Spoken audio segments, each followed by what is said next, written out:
Okay. Go that nope. Alright, I have fought with cameras all afternoon.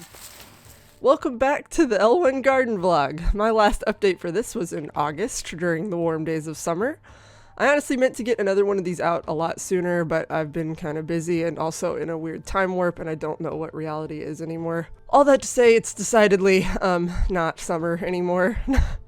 It's mid-November, and it's a balmy, 32 degrees out, which is 0, I think, in Celsius.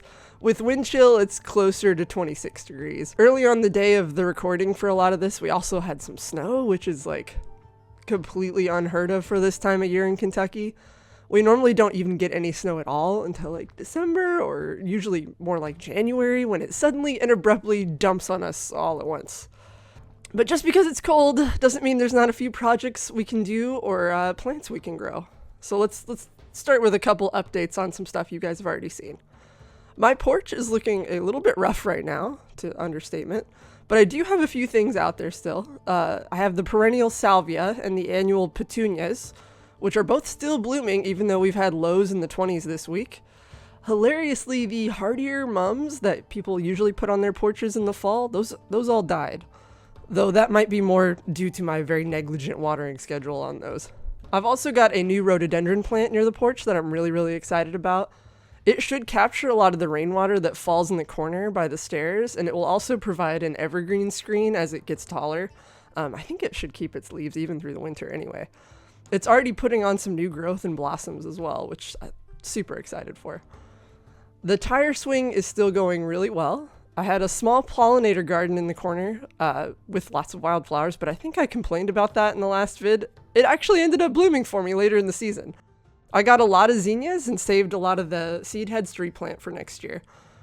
I do need to do some maintenance over here though. There's a lot of trees growing up in the fence line. I'll probably try to free this little sugar maple in here, but a lot of these are just invasive mimosas that I'm trying to slowly hack out.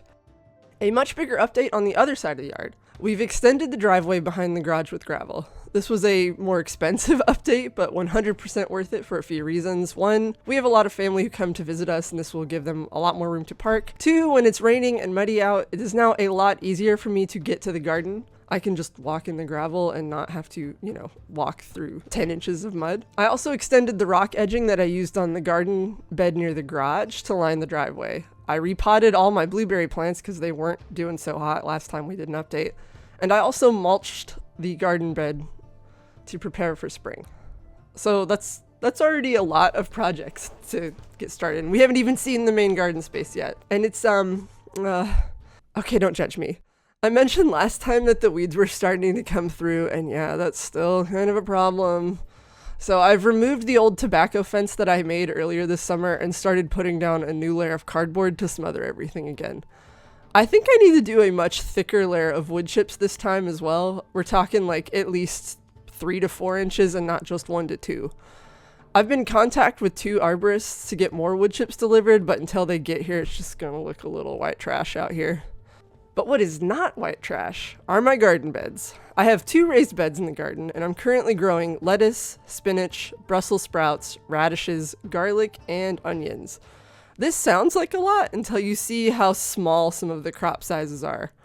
Look at this poor little Brussels sprout all by his lonesome. They kept getting eaten at the beginning of the season. They're finally starting to get big as it gets cold.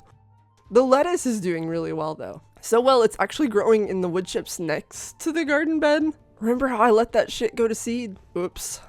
The garlic and onions are 2 of the crops I'm maybe most excited for. I grew onions last spring for the first time and they turned out super well, but we've already gone through a lot of the ones we cured from our final harvest. And now we shan't make it through the winter. At least not with homegrown onions. So we're gonna grow more so that way we have some in the spring. Despite the cold temperatures this past week, we've actually had a pretty warm fall overall, so everything has pretty much sprouted already. I think both of the onions and the garlic will be fine with the amount of mulch I've got on them though. And for our final update, I created a second pollinator garden space. I put in a bird bath with a fountain that's not currently working because it's freezing outside, and I planted a few pollinator friendly plants. Veronica, this one is probably my favorite plant so far, mainly because bumblebees seem to really love it. Coreopsis, Coreopus. I have no idea how to pronounce this, but these are drought tolerant and should grow to a pretty good size, assuming this sad one ever recovers, that is. Irises. I think these will eventually supplant the Veronica as my favorite. They should form a nice ring of flowers around the fountain in the spring. Except, you know, they're starting to sprout in the fall, but whatever, they'll be fine. Tulips. These ones should also sprout up next spring in yellow and white. They're pretty common, and I think they will look really nice around the edge of the garden. Oh, hey, look, the fountain's working again. So that's what's currently happening. I have a few other projects I want to get done soon, like planting some peach trees this spring, repairing the fence, and maybe making a stick arbor.